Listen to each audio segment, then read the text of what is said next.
Right up top here, gotta mention the Substack. Still fresh, still new. Go take a look at what we got up there. You can comment on those things. I mean, you can repost stuff now. They've really got it. They've got it going on over there. It's a full-on social media thing, but it feels good because it's all sort of in the vein of, interesting and thoughtful things. So, wow.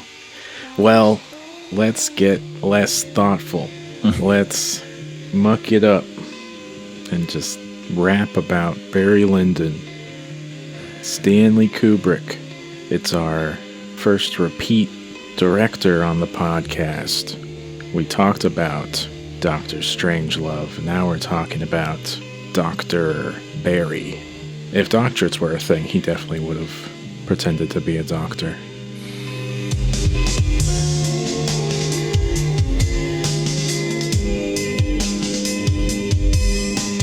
The novel's called The Luck of Barry Lyndon.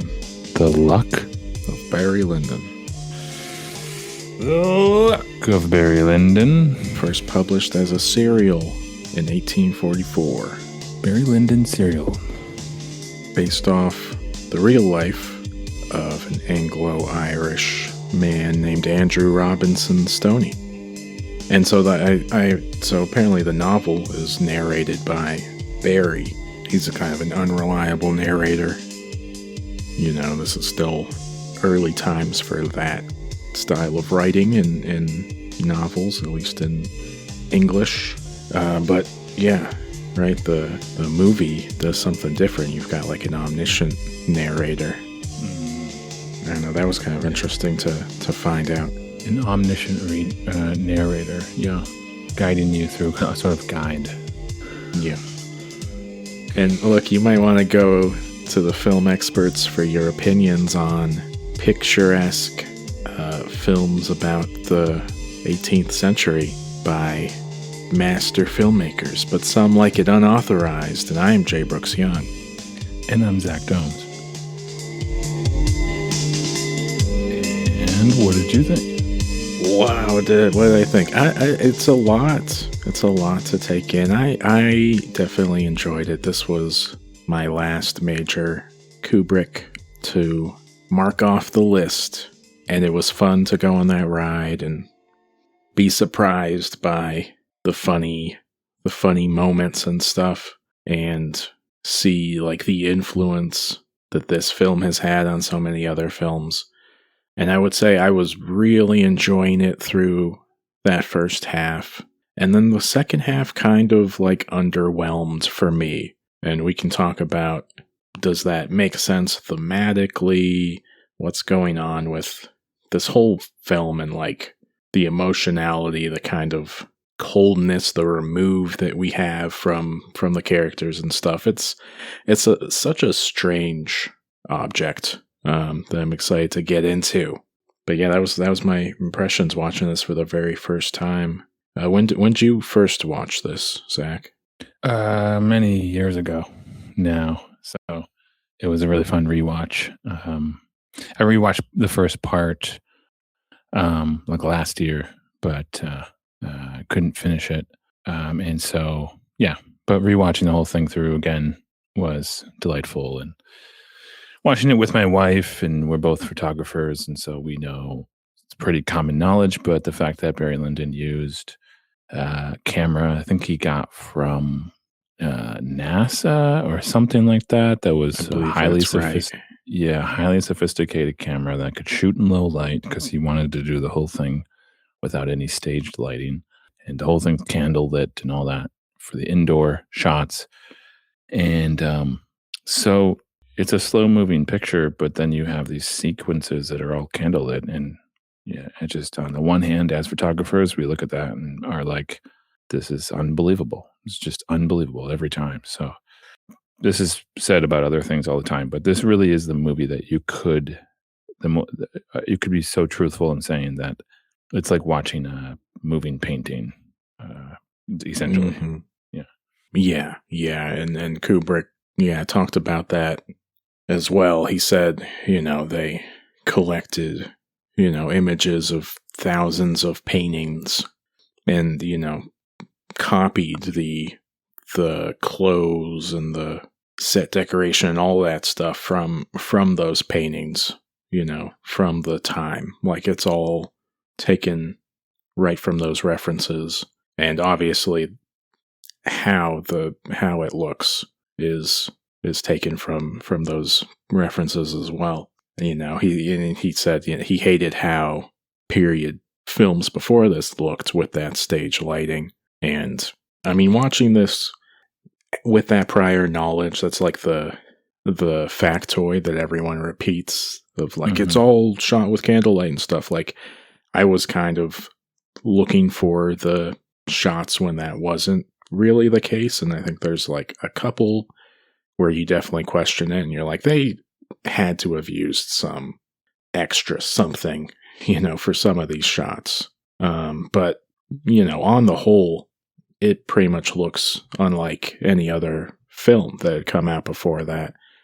So like the effect is incredible. It's really something you don't want to take your eyes off of. Yeah, I've been watching some period pieces from this time, and even just despite the studio feeling, just in general, they're so funny. And I know that it is made fun of all the time. These period pieces set in the 70s, or made during the 70s and even 80s. They're just too comical to fully take seriously sometimes. But here, Barry Lyndon is obviously he's doing his research like usual, doing his long pre-production to get everything down and perfect. And wanted to shoot in Ireland, but was threatened by the IRA because they didn't want the Union Jack waving in the Irish countryside, even though it was for a film. Too soon. So, he went off and shot this in England, Germany too, I think, maybe some other places. But the locations are crazy all throughout this, and these perfectly sculpted like shots of the lake and the castle and the background, stuff like that.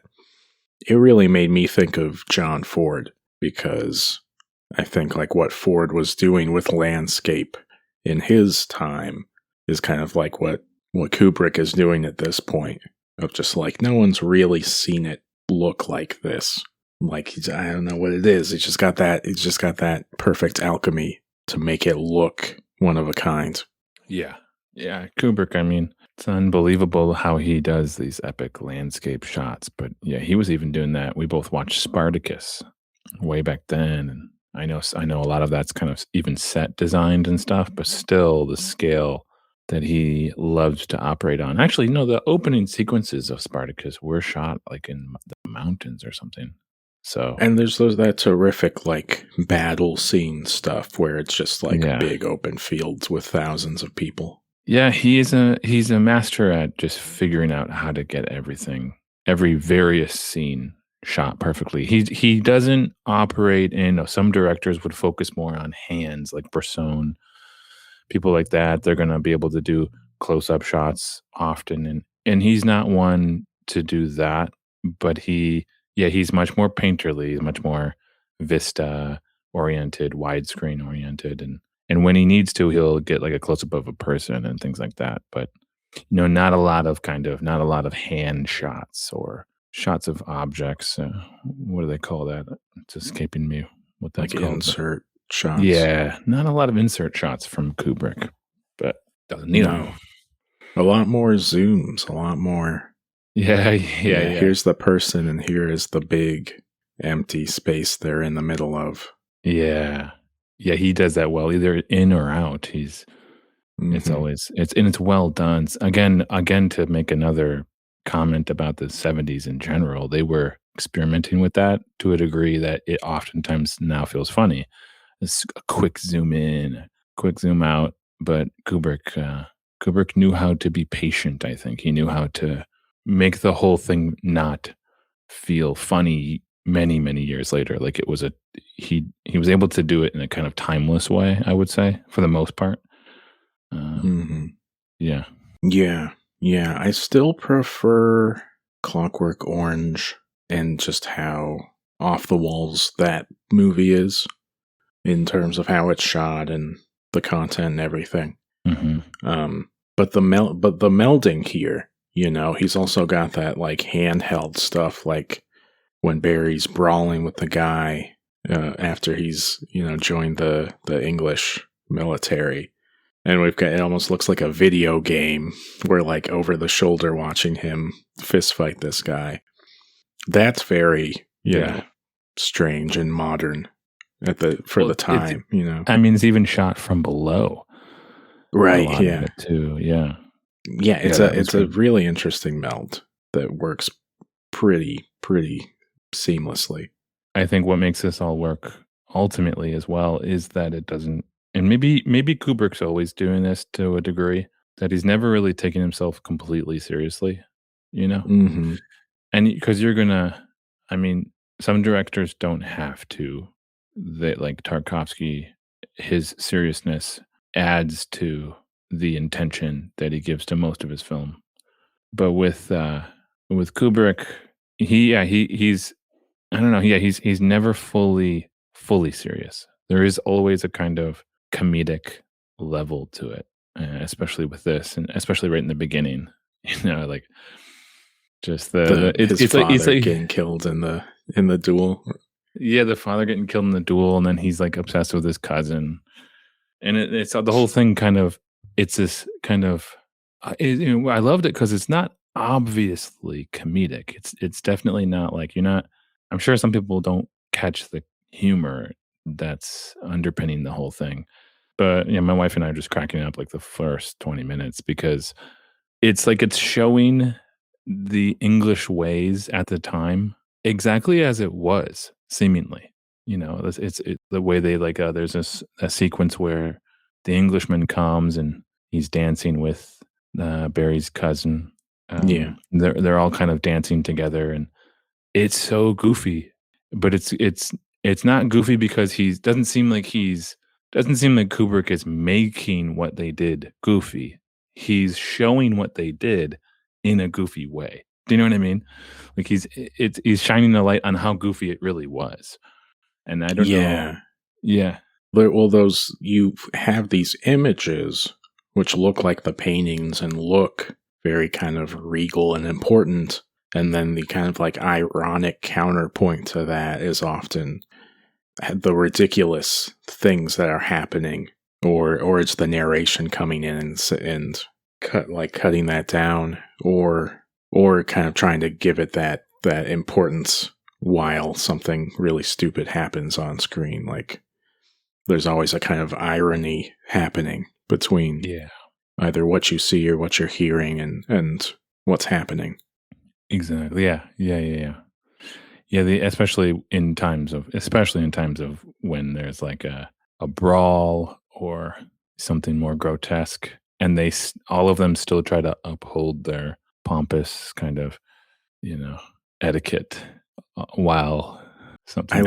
I loved when he's telling that story that he makes up about him winning this battle to his son. And he's like, I cut off 19 heads. And the son's like, did you get to keep the heads? No, those become the property of the king. Just like how barbaric, these supposedly civil times were. Yeah, exactly. Yeah, it's fun and it's funny, but I guess my question about the narration and that feeling of like remove from the subjects is, I don't know whether that ultimately like takes something away from the film, or maybe it's just not. It's like better for having that remove, like it's very different from like a Merchant Ivory film or something that's inspired by the look of this, that's much more like tender-hearted and melodramatic. Like, yeah, all of this is kind of supposed to be a little funny, a little ironic, but I think that led the second half to feel underwhelming to me, because it was like, okay, I get the idea, by the time you're like 2 hours in, you're like, yeah, this dude, has been chasing something his entire life, not knowing whether it's going to make him happy or not, and then he's going to get it and he's not going to be happy, and it's just going to be a slow descent. And there was that feeling of inevitability and like the ending playing out predictably. I don't know if you have different thoughts about like how that second half plays out, but it's like I appreciate that it kind of it sits with the characters and makes you feel how kind of miserable they are in the second half. But I don't know. I don't know if that's like, if I'm imagining it could have been something that it's not. I don't know. Yeah, no, it's a matter of how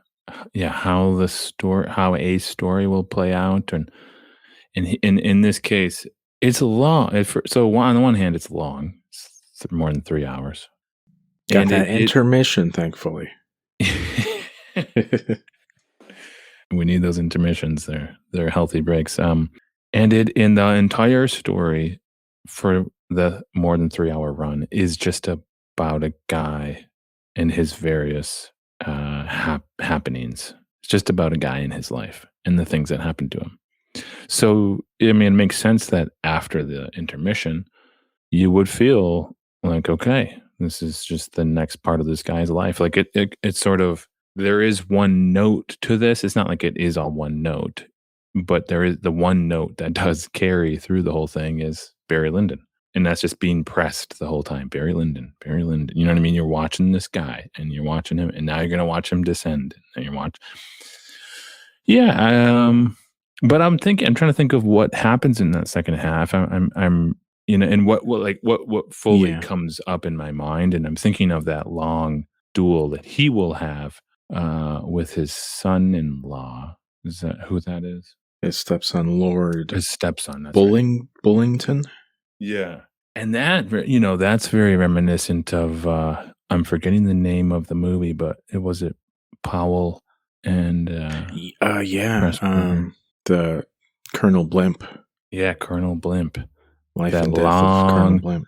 Especially, well, there's two of them, and I appreciate the like long ordeal that it is. It isn't just this thing, guns are made differently back then, so there's this like long procedure that will probably result in somebody's arm or leg being blown off or death. But there's this etiquette, and is it okay with you if he uses this gun? And yes, it's okay with me. He can use that gun. Okay. Are you ready to be shot at? Yes, I'm ready to be shot at now. I love that part. I don't know. There's something fun. There's something interesting, I guess, to me, and intriguing about how, as if we talk about the etiquette, the irony, and all that even through the descent of a man, there's an attempt to, as we were saying earlier, uphold a sense of regalness, a sense of royalty. Like he worked his way up to royalty, and he did so in ways that were, he lied, and he's kind of cowardly in ways. Like he got to royalty in a way that was not good, you could argue. And then once he got there, he squandered it, and he didn't pay attention to the people who he, his wife, and he just did it all for himself. So then descent is inevitable, because this is a character who never really deserved to have what he had in the first place. So yeah. No, it's like I really appreciate what it says, and I really appreciate that it drills down into like, yeah, you got here, guess what? Now you just like eat shit. This is now you're just like the lackey for the king and the, upper echelon of the aristocracy. Like it's not all that you dreamt that it would be. It is totally not. There's great monologue in The Wire, because there's this character who runs for mayor, and he gets there, he wins the mayorship. And the, advisor character tells him, now this is the job. Like you sit down here day after day, and I bring you a bowl of shit, and you have to eat it. And tomorrow there's going to be another bowl of shit, and you're going to have to eat it, and that's what you signed up for. Like that, just kind of laying bare how the system, the ways that it's just all bullshit, Yeah. and that it's built for these people to profit, to live extravagantly, but there's no joy in that. You don't actually get anything fulfilling out of that. I love that that's where we arrive at, but there was a feeling I feel like that second half really, I feel like the pivot point is, he courts this young woman whose husband has died, or will die, but there's a cut basically from them getting married to them in a carriage, and he's smoking, and she's saying, "Can you stop smoking so much in the carriage?" And he blows the smoke in her face. And it feels like we just kind of went from, here's the courtship, this relationship, blossoming, to here's him, I don't know, being a shitty husband. There was no progression there, and it feels like we don't get much development or much detail, zooming in on their relationship, and it plays out kind of stereotypically. She becomes sort of this silent, suffering, woman. She's right there in the middle of the frame with her sad face, but there's no sense of her as a person, sort of, and we're not, and I don't know. That's maybe the part where I felt there was a missed opportunity in the second half. I think they're seeing the kind of breakdown of their relationship with more detail. Yeah, I could see that. I could see that for sure. But I don't know. On the flip side, you do get the wonderful performances of the boy, and then the older guy who plays her firstborn son, Lord Bullington, and especially the older guy, Leon Vitali, is the actor who would go on to become Kubrick's right-hand man and basically be an assistant director on the rest of his films, and kind of dedicate his life to staying in this Kubrick ecosystem. But he's one of many actors in this that have a terrific face that looks appropriate for the time period, and his performance, and especially that duel scene, are so terrific. And that's the standout of the second half, right? Is this blood feud between them that it's just I don't know, there's no way for them to have a conversation and come to an understanding on this. It's kind of the way that he felt about his cousin's lover in the first part. It's just, our lot in life has set us, in opposition to each other, and that's just the way that this has to play out. A lot of this is just inevitable because of how rigid society is at this time. The other thing in the second half is his mom comes to live with them, right? Doesn't his mom? Yeah. Rejoins them. There's something very, that is hilarious. Of course that would happen, but just metaphorically, symbolically, rather. Oh my God. This, it just shows you where Barry's at, He's never really developed past his 17-year-old self. It just feels like he's been a sort of grown boy making his way through this strange English United Kingdom world. And so it would make sense that his mom comes and sort of then also takes care of everything, the finances and various things, fires that one guy at the end, the guy who was supposed to be caretaking his wife.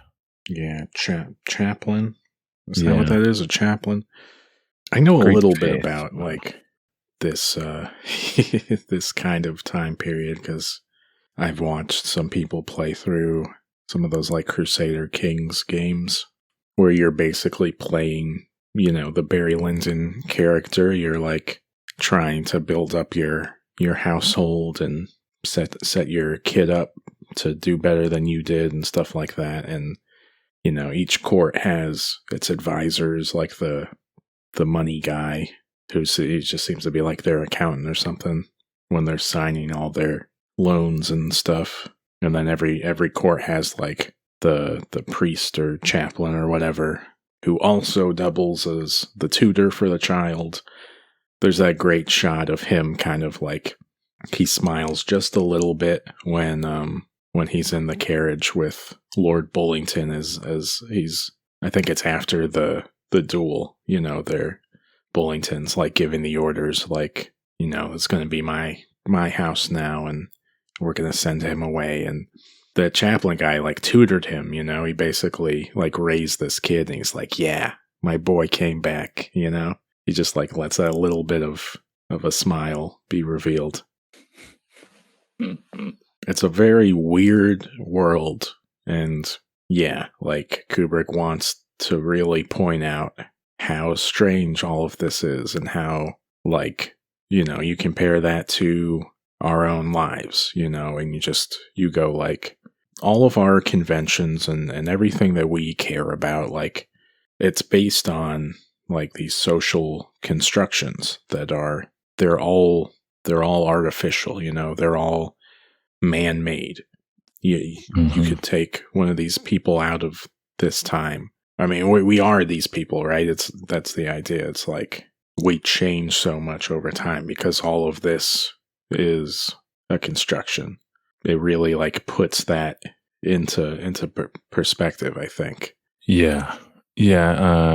At one point, there was a guy who was wearing a mustache, and that doesn't look like a real mustache. And this is like 1850, right? When this is like based like the mid 1800s, and they would have worn a fake mustache back at that time. Like they had wigs, they had gowns, they had, it was like the image. This is set. The novel came out in the 1800s, so this is set in like the 1700s. Yeah, probably. I mean, but kind of same. I would imagine the same point stands. Yeah, I guess it's interesting to me too. That why did it take so long? I was thinking of somebody who went above and beyond with this kind of play on everything, being like satirical and ironic. I was thinking of Yorgos Lanthimos with his movie The Favorite, in how that movie takes this regal setting and it really shows what like somebody with that kind of royalty who had the personality of like sloth or laziness and all that, or just kind of uncaring, could like lead a very, very unhealthy life by eating whatever they wanted and all the time. And it's just grotesque in the way Lanthimos is on a whole different level. And I'm trying to think of like between Barry Lyndon and The Favorite, if there what other movies may have done that too. But those two really stand out to me as similar. You could draw a line from one to the other, sort of thing. Yeah. That in terms of like a movie that's not just borrowing the look, but is also wanting to kind of give you this sort of realistic picture of all the messy dirtiness of the time period. I definitely thought of Orlando, which will come out in the 90s with Tilda Swinton, because there's something kind of ironic to that as well. I think that's a Virginia Woolf novel that's based on, so you definitely have a kind of with the hindsight sort of like looking upon this kind of time period and the gender dynamics and stuff of the time. That film, I think, is very indebted to Barry Lyndon as well. Yeah. But I don't know. Are there others? Well, one that came up before this that did probably capture Kubrick's attention because there's always a film like Funeral Parade of Roses inspired Clockwork Orange, and so there's always a film that I feel like that Kubrick saw and was like, I can do that and I can do it better. That's what I feel like he does. And of course, he Mhm. pulls from many, many places in cinema, but it does always kind of feel like there's one film in particular that caught his attention, and then he tried to like rehash that. And so for this one, I happened to watch Tom Jones because that was on another list of mine. And after watching it, or while I was watching it, I was like, oh shit, this feels like the film that he watched. And as he watched it, he was like, I can do that better. And he set out to do that because Tom Jones, in a lot of ways, felt similar. It's like about a guy who's conniving in this similar setting, and there are scenes. There's a famous scene in Tom Jones where there's two people eating across from one another, and they're kind of eating. It's like chicken and various foods, and they're not really talking to each other, and they're eating very like with their hands and kind of grotesquely, and they're like looking at each other, almost sensual, and it's very funny. The whole thing is funny again. It's like the set and setting for these people, and yet they're just like chowing down on this food with their hands. So, um, yeah, that would have been, and also also the look of it is great. I wasn't a huge fan of it, but the look of Tom Jones is great. The film, Mhm. and all that stuff. But yeah, it had Barry Lyndon code for sure. Yeah, interesting. And that's a lesser known Best Picture winner. It was kind of a surprise winner that year. One There of the aren't a funny lot things of films like that, I think, that have won Best Picture. I mean, it makes sense that it won Best Picture. So one of the funny things that Tom Jones does is it uses a ton of title cards. Like it's sort Mm. of imagining itself as a silent in a lot of weird ways. Like so many times it'd be like something was happening and there's plenty of dialogue in it, but suddenly it'd be like it'd cut to like a, text on the screen and then it would continue. It did that like constantly. And I think there was just a lot of references in general to older cinema for some reason. I don't know why. Hmm.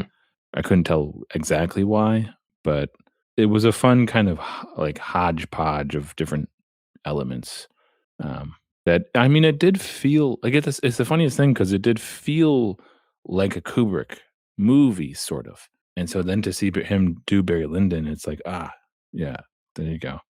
Yeah, yeah. As much as he feels kind of above the rest of like film history and stuff sometimes, like his humor, his sort of viewpoint, it is coming out of a similar place as a lot of other like directors and just creatives in general at that time. Like, he loved the like Jules Pfeiffer kind of ironic, kooky humor, the kind of stuff that he really indulges in like Doctor Strangelove. And that does filter through to Barry Lyndon, and that makes sense that you could see similarities with some of those more. I don't know how to describe them, but yeah, kind of lighter British comedies of the '60s, like Tom Jones. And of course, like the dude liked living in England.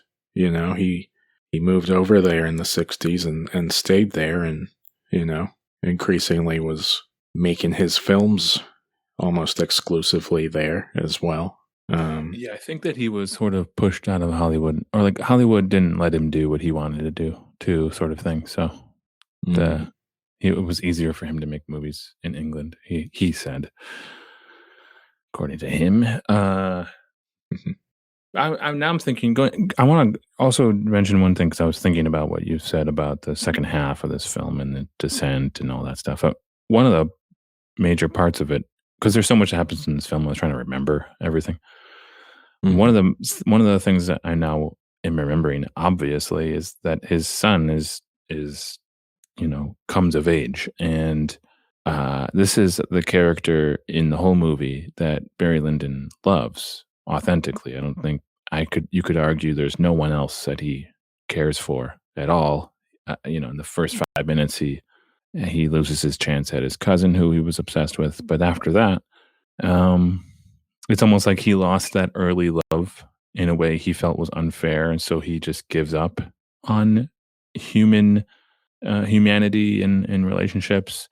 But it's when he has his son, of course, that he becomes what we're told is a good father, loving father, and caring. And I don't think that if in the very beginning of the birth of the son, you could have foreseen the son dying. At that point, you do get foretold when there's all this talk about getting a horse and being careful on the horse and stuff. You start to realize something's going to Well, happen. yeah. I think slightly before that is when you get the narration that he's going to end up dying poor and alone. Oh yeah, yeah. Yeah. Yeah. Okay, so maybe that's the thing is the narration too heavy-handed? And I guess you know what? One thing I think of that is like the narration. Narration in general is something that has been utilized less and less over time, and it's almost like when you employ narration, you are hearkening back to an earlier time. Like with Tom Jones using all these title cards, a film that uses narration would be it would be like Wes Anderson. They're like alluding to a previous time in film. So it's like a storybook, storybook. And Like by this time, yeah, that feels more like a TV show. You have a narrator come in to tell you what happened last week. That sort of thing. yeah. That's less the realm of film by this point. I don't know. I'm definitely of two minds of it. Like, I feel like it does key you into the irony and stuff, but it also like makes the film almost more accessible to the detriment of the film. Kind of like it makes it feel a little more fake because it's almost yeah. I don't know. It's like, yes, we're telling you this little story that we made. You can't get drawn in. That's this weird, I don't know, friction that I feel from the film. I kind of want to have a greater sense of like living in this world, but I feel, that it is a film, that it is this little narrated piece of story. Yeah, and in the music too, I had forgotten like how much music is playing throughout. It's like almost the entire time there's music going on in the background. It's unbelievable.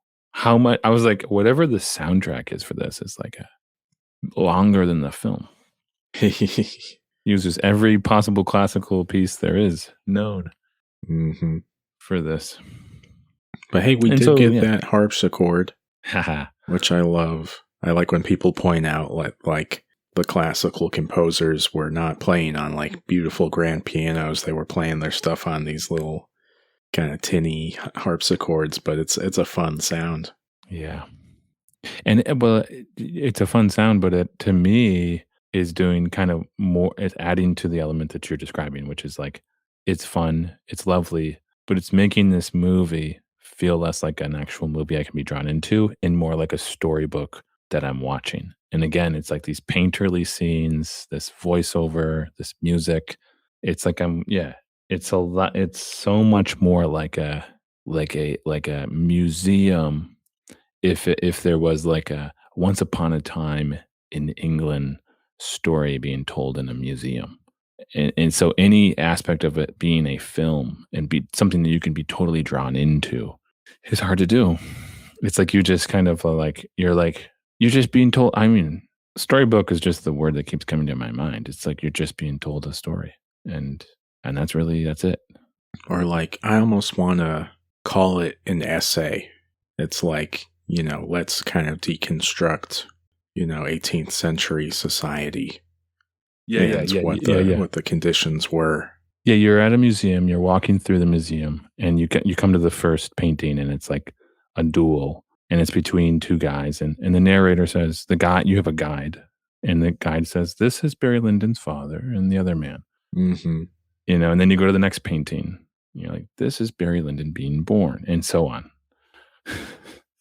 It's yeah. It's Yeah. just hard to like, I don't know, come down on like, is it better than films that, really grab at your emotions and use music and all the little tools of filmmaking to like make you feel a certain way? Or is there something kind of more interesting and valuable about making you think more about the time and stuff? I don't know. It's a film I like. I finished it and I was like, I don't want to like rate this on letterboxd. This was a film that made me feel like this is stupid to like rate, because it's doing something very different. I appreciate it, but it's like, how do I compare? It's kind of trying to go off a different path than most filmmaking is trying to go down. Yeah, and because you mentioned letterboxd, I do find films like this to be interesting ones to think of in terms of rating anything on letterboxd. And I also, yeah, I know you've said you go back and forth on this, and I imagine you go back and forth because on the one hand, you could, and I'm sure people do get caught up in this kind of gamifying process of doing something that they'd love otherwise. So it's like, okay, you love books, you love movies, whatever it is. Before there was a social categorization, like a way to like share on a wide level ratings, you know, you would have just said, "I like that film. It's great." You would have talked about it. No one would have been like, before the days of rating online, you would have just said, "Well, what do you think?" 2 thumbs up was a score people gave, back in the day. Or Ebert used 4 stars to try to rate it. But when it gets to the level it is now on Letterboxd, there is this problem of potentially gamifying the thing. And with a film like this, with a fantastic film like Stalker or something like that, there's a sense that you've watched this whole unbelievable piece of work that whole crew and cast worked on an unbelievable thing. And you finish the film. The first thing you're going to do is like give it stars. But then the thing is like that's not that could mean it's like a slippery slope essentially. You could watch this whole movie and then you could give it stars and you can let the letterboxed app, you can let the rating system start to carve out you know, a new way of watching movies. You could let that happen to you essentially. So you could get to a point where you're like, oh, I have my watch list. I'm going to watch this movie, and you're kind of watching it just so you could say you've seen it, and just so you can rate it and give it a one line review or whatever. And that there's plenty of that on Letterboxd. At the same time, you can watch a movie through, and because you do use Letterboxd just to see what other people have said and whatnot, you just give it a rating. It's not like written in stone necessarily. You're just sort of saying like, I think as objectively as I can, or whatever, or not. Like, yeah, 4.5 done. It's just another way of kind of reminding yourself what you thought of it when you had seen it. But even then, you would take that with a grain of salt, because at the end of the day, how could you sum up any film with a metric that is based on numbers and percentages and not just simply more based on a review? I mean, ultimately, the only thing to care about in terms of film recognition and response is fully written reviews. And so you would never get a sense of what was the general consensus on this film if if it the whole if there were no starred reviews. If all you could do was review it with words and paragraphs, then it would be on you to have to find people you're interested in, follow them, and then read through reviews to find out what the consensus was. Do you know what I mean? Yeah. So I get here's ultimately what one can think of it. Either way, whether you take it seriously or not, it isn't actually that serious. Either way.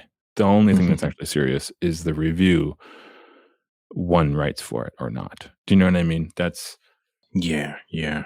I know. I end up just looking at ratings and, where these things end up on cumulative lists for an idea of like, I don't know. I don't know. My mind starts just spinning. Well, because we've about this stuff. yeah.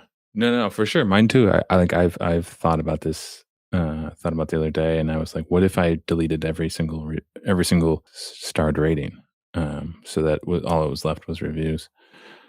But I just come back to this sense of like, well, what did I think of it? Just generally, just very, very generally, because reading takes time. You can't like read through every single review you've written or other people.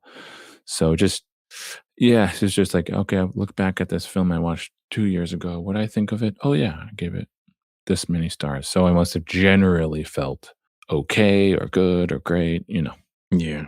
But again, I go back to seriously, if any organization starts to take away from the love of the thing, the love of the craft, and the love and the enjoyment of actually experiencing film, then it is healthy and good, I think, to step back and step back from that thing. Because I see that you see this on Letterboxd. These people, who was that one guy too that was like trying to watch every single movie? It's like, Yeah. the thing is, I don't think movies were made to be consumed in this way, in a way that's like watched. It dilutes the experience, and if you love film, you wouldn't want to do that to yourself. Right. Yeah. Yeah. It's been a real, like, doing this project of watching all the sight and sounds and our other little historically significant films that we put into a chronological list. It's been a kind of learning curve of how do I space these out so that I'm actually interested and engaged with them and I'm digesting them, sort of, and not just trying to complete the list or not just, mark that watched on Letterboxd. And, it's fun. We've got a good kind of rhythm here of watching one thing a week and talking about it and fitting those other ones in between when we have the time to sit down with them. But yeah, man, it's it's funny that the social media is kind of worms its way in there. I mean, it's still one of the best social media platforms, and it's because people, feel that incentive to write thoughtful stuff about these films, and that there are a lot of interesting people engaging with film on that platform. Just got to kind of like step back when the numbers start to feel too important, I know, because it's not about the numbers. I mean, in the numbers that you've watched is one thing, and the numbers you haven't watched is unbelievable. And I don't think we really have entered into we've already entered into it. I'd say like a decade ago. But this, Letterboxd has gained in popularity slowly. During COVID, there was like a little bit of an uptick because people were suddenly stuck at home, and some of us thought to watch a bunch of movies. And I was watching a bunch of movies then, but I wasn't using Letterboxd. Some friends got on it, but it didn't stick for the friend group I was in. But now suddenly a bunch of them have come back to it after having been off for like a couple of years. One friend of mine was always kind of talking about how he wished that there was an app or something that could like suggest to him movies that he's interested in, because there was no good way. And I was like, well, you got to build that. Like, you got to find people that you like and are interested in, share your interests, follow them, and then the algorithm, if it's one like Letterboxd, will hopefully send you good recommendations and all that type of thing. And so he's gotten back into it, but it's largely for our benefit. However, there's never been a time where we've had. This is such a dumb thing to say, but I think it's so novel. Like it's one of those things where you say something like, "Never before has there been a time when we've been able to watch so many movies and then find out about so many more that we could watch and anytime if we wanted to. It's such a funny thing because it's like such an obvious thing to say, but it's an unbelievable thing to say at the same time. Unbelievable. Because like, what do you do with that? Like it was just like back in the day, someone wanted to go see Barry Lyndon. Like when it first came out, you could go see it, and then did it leave theaters? And then you'd get a chance to see it. Did it play on TV ever? Yeah, Eventually, I I don't guess know about. It's probably pretty hard to catch. Yeah, it's it was like crazy. another decade. You know. This is what the other thing I'll say about that. I don't know why we're on this tangent. Um, One of the reasons is because Barry Lyndon is a tough movie to talk about, as unbelievable as it is. But another thing to think of in terms of all this is like for music, the state of music is really fascinating to me because so many people use streaming apps. So it's like you can just listen to anything you want anytime, and nobody it's new artists and new albums and shows and stuff. It's like what I see more is I see a local scene where I'm from, and I hear of shows and I hear of like little bands are kind of coming back. People who are barely listened to and like local scenes are kind of having a resurgence, at least where I'm from, which is fun to see. But not many people that I know of, maybe they are in the youth, are like, "Did you check out this new band I found?" Because it's like so ubiquitous. I feel the same thing will happen with film, or is happening to film, where if all of these movies are so accessible, is there a dilution? Do masterpieces even lose their meaning that they once held simply due to the fact that there's like an overwhelming of content now available? And then the question is, or the thought is, that's the importance of movie theaters because these things are meant to be seen in a movie theater, and so there'll be a difference in quality and an experience when you actually see it in that setting. Um, so Boy, I know you're asking big questions. I don't. I know look, I'm at a loss right now. well, here's one thought. Here's one thought I have, and I'm just playing around. But what was that movie that came out with Sean O'Connery? Is that his name? That's it. O'Connelly. No, There's Sean Connery. I don't think you're thinking of. I'm not thinking of that guy yet. Who's Um, the comedian who did the Rap World? Connor O'Malley. Connor O'Malley. Connor O'Malley. Yeah, that shows you how much I'm involved with that scene. If you're gonna go watch a movie like Rap World in theater, it's a reason why they put it on YouTube. You know what I mean? And yet on Letterboxd, it's like an unbelievably rated movie on Letterboxd for the people who have rated it. That's where you see the rating system kind of go fucking out the window. You know, uh, because nobody's seen that Right. movie in theaters. I'm sorry. Because Wait, what? What's your well, point about the high rating of that? the star ratings are one of the reasons. Another reason why star ratings are ultimately just meaningless completely is that a high 5-star rated movie like Rap World compared to a high 5-star rating movie like a Tarkovsky or a Kubrick or some extraordinarily well crafted, took years to make, huge crew. I mean, you couldn't compare like a 5-star movie like that to a 5-star movie, such as one that was, an unbelievable level of craft. You can if you want to, obviously, I don't care. But that is one of the ways in which the rating system breaks down is in its genre-less categorization, if that makes sense. Like you're comparing apples to oranges sort of thing. Well, yeah, it's fun to when you consider it all film, when you consider it on the same plane. It's fun because you get questions of like, do you value a sort of outsider perspective?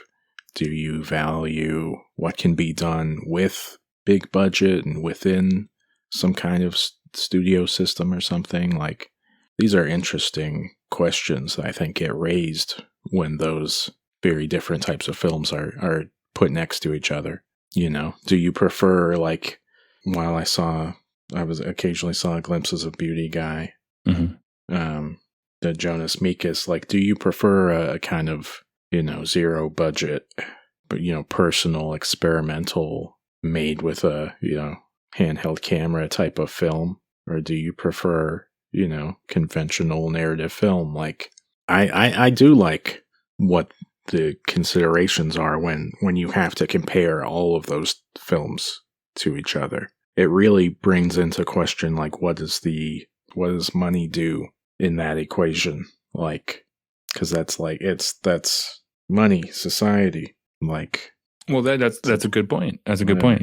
It's like, again, yeah, that's a solid point, and also time. So, you know, some people don't like older movies, and like, how do you rate a movie made in 1920? And so here we're like comparing a 1920 movie to a 2020 movie, sort of thing will happen. Or you're comparing a movie made with $0 to a movie made with $1 billion, all in the same little app, you know, with the same exact rating system. Which, again, it's fine. It just, to me, ultimately, the more time I do spend on it and see what people say and see what some things are rated, and the fact that all of this is just thrown into one big blender, it doesn't make it meaningless. It's not in any way substantial. It's not a substantial metric in any way. It's fun, but it doesn't feel substantial, I guess. What's more interesting is, like what you said, like lists, or like when you're like, what are the best movies made for under $5,000, or the best movies made in 1920, that kind of thing. Or the fact that I can be like, man, we've covered 3 really long movies for 1975. Let me just sort movies released in 1975 by length and look at how they measure up, which I did. And I was like, oh, I guess we could have thrown the Traveling Players in there. That was yet another extremely long one that came out this year. What was the longest? Well, there's a lot of like TV miniseries on there. So that's... Yeah, that's hard to get out. Clear that out. Yeah. That'd be nice if they like were able to filter that, wouldn't it? That's so weird that you can't filter that. It is weird. It is weird. Yeah. Come on. Letterboxd HQ. Come on, guys. Twin Peaks: The Returns that, you know, Sight and Sound is stamping as a movie, but like, yeah, we've maybe gone too far in letting all these made-for-TV miniseries onto Letterboxd. Hold the line. Yeah, or just simply have like a little category thing there. Like I use a website for albums, and there's a soundtrack filter. You know, albums that are just soundtracks, or compilations. Those are technically albums, but you know, come on, get a little filter system on there. Letterboxd HQ. How do you get a hold of them? That was a big tangent. It was an important tangent, though. Stuff. It was important.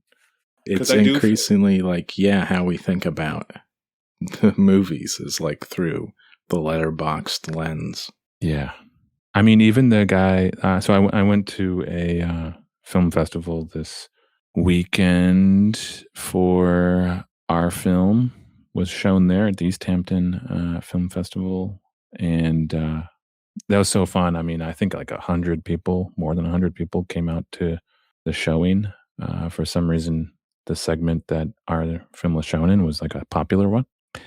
And then I spoke about it afterwards, and really good reception there. Really great people I met there. And one guy made a feature film that I had seen earlier that weekend, and he was mentioning to some people that he had gotten the film on Letterboxd and for them to review it. So it's like, even on like a small scale, because this thing was only seen by like a few people and it's not rated by that many people, but it is the way to even give feedback to a small filmmaker. It was like he was Yeah. like, let me know your thoughts in a written form, basically, and give it a review and help it out if you liked it. So I thought that was cool. And that would be cool to see Letterboxd kind of even slant a little bit more towards festivals and towards smaller films with smaller budgets. I think they do it to some degree, but that would be cool to see any kind of feature or something to help out the community. Yeah, that's a nice idea for sure. And like, yeah, kind of promote interest in local stuff, going out and watching movies locally. Like, I think the way that's set up now does kind of naturally bend that way. Like, people will often put in their reviews where they watched the film, and they'll tag it with where they watched it or what format. But it would be nice to see them kind of continue to prioritize that. Yeah. But Barry Lyndon, it's a big film to wrap your head around. It's a big film. It's also like a straightforward film. You know what I mean? Like it does the same thing the whole way through, and it does do it in an interesting and a beautiful way. But yeah, it's like Kubrick's straight story. It's just cut right through and do it well. Yeah, I did love that part. I'd forgotten about that part where he like finds his way out of the English army, though. Goes down by the river. Yeah. Sees the two generals together in the river talking to each other. And then shacks up with the German woman whose husband is also gone to war. And then that narration just very slyly at the end is like, he was not the first. Yeah. This is the way it was. This is the way it is. Yeah. This is the way war is, guys. Yeah. What else could you possibly say about it? I don't know. Ryan O'Neal playing Barry. He's another one of these kind of blank slate type actors. I kind of feel that way about the 2001 guys. Just like they're kind of this little model for Kubrick to put in his little dollhouse sets. Mm-hmm.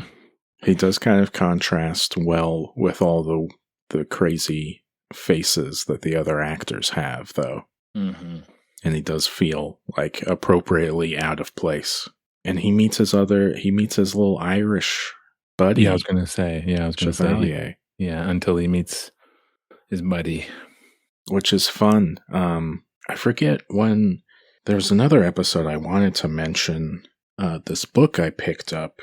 It's called The Dawn of Everything, which is a book by David Graeber and David Wengrow, where they're trying to go through some of the more recent scholarship in anthropology and try to like kind of break down our traditional ideas about like the progress of human society and stuff, and our notions of like this evolution from like hunter-gatherer to tribe to like state and stuff. And what they're finding and what they talk about in this book is that there are more and more examples from paleontology and anthropology that are finding that there were like complex states back when we thought that everything was like hunter-gatherer, and that there were hunter-gatherer tribes around thriving and doing their thing when there were a lot of like agrarian states around them, and that these populations were kind of going back and forth between these different modes of like structuring their societies, and that a lot of this stuff has been a lot more fluid and elastic than we've thought before, and that there's the state of human existence is kind of like negotiating how do we want to build our groups, and that's been kind of the constant, is this ever-changing like negotiation of stuff, and the interplay of these different cultures and how they see each other as different from one another, and kind of meld their own images in contrast to other people. And that, like, you have numerous examples where, some people from every little culture would go out and sort of assimilate into a different culture. That you had this constant kind of like cross contact between people in the way that it sort of shows in this film, where it's like, some people, they just, whatever circumstance, they kind of leave home and they go out and they bring their own kind of different ideas into this foreign culture. And like, this was kind of like a constant in human history, is this like introduction of different cultures and like your identity being like outsider, being someone who is going to, find that one other person who happens to come from the small place you come from, and being able to have that kinship. Like, I don't know. It was interesting to recognize that. I can't remember what movie we talked about that made me want to bring that up before. I don't know. But that's a really cool book. Yeah, what was the book again? The Dawn of Everything. Yeah.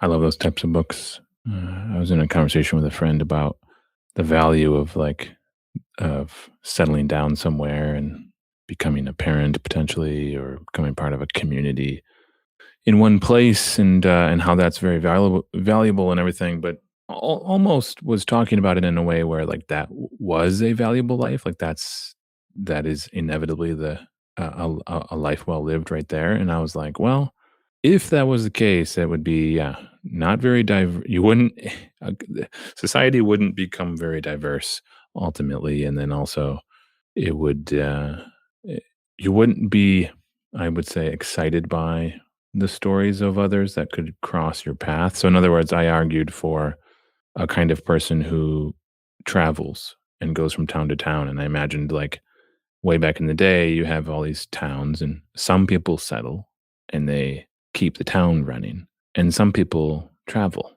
and they pass through those towns, and one of their values that they add to the places they visit is our stories and entertainment, because they have made stories from their travels, and that can be something that gives value to the townspeople. And like, yeah, there's this whole crossing of various lifestyles, and like you said in the beginning, it's either negotiation or conflict. There's no other options. It's just those two. So better to appreciate difference, obviously. Yeah, it's like it's a push pull of like, yeah, appreciating and identifying with your group and boiling down who you are to these certain kind of characteristics you associate with your culture, the place you come from, versus like comparing and contrasting that to other people and boiling them down to sort of stereotypes, and finding ways that those things are challenged and not just always reinforced, I guess. And we kind of like, that's like, we do that with like history now too. It's like we've collected so much knowledge about the past now that it's constantly like a negotiation that we're having when we're making or watching films like this and talking about the past. It's like, how were they different from us? How were they alike? What can we learn? What do we need to take from this? And yeah, I don't know. This is another one where I'm like, how many people have seen this? I feel like I didn't hear about Barry Lyndon for most of my life. Like, it felt like the least talked about Kubrick of all his major ones for a long time for me. And it does feel like, kind of in this letterboxd era in the last 10 years or something, it's become much more widely discussed. But like, I wonder, like, before that, did people watch this very much? Did they get the chance to watch it? Did they care about it? Because it does give you an interesting window into the past. But I do wonder, like, how prominent it is in the cultural consciousness in general. I know. I agree. I think it might be one of his least watched major films at this point. Like Full Metal Jacket maybe compares to it, and just in terms of viewership. But I don't know. For me, at least, like Full Metal Jacket was one of the ones that was most referenced when I was a kid. Like, you gotta watch this, for the drill sergeant stuff, Right. Yeah, and also because like Vietnam movies have a bit more of a popularity than like old English movies do too. So yeah, no, I and it's so long. I think a lot of people will look at a movie like this and they'll be like, "Oh, am I gonna spend 3 hours watching this right now?" But yeah, it's cool. I'm glad that people really advocate for it now.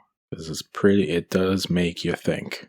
Oh yeah, actually, I'm looking at the viewership, and Full Metal Jacket has like maybe 3 times as much as Barry Lyndon. That's kind of what I would expect. Yeah. Wow, it's low, relatively low. Yeah. Well, had you? I didn't ask you this earlier. Had you seen the other ones that come after this, like Eyes Wide Shut, and I guess it's just Eyes Wide Shut, that Shining and Full Metal Jacket. Yeah. So you've seen them all. Yeah. Wow. I know. It was.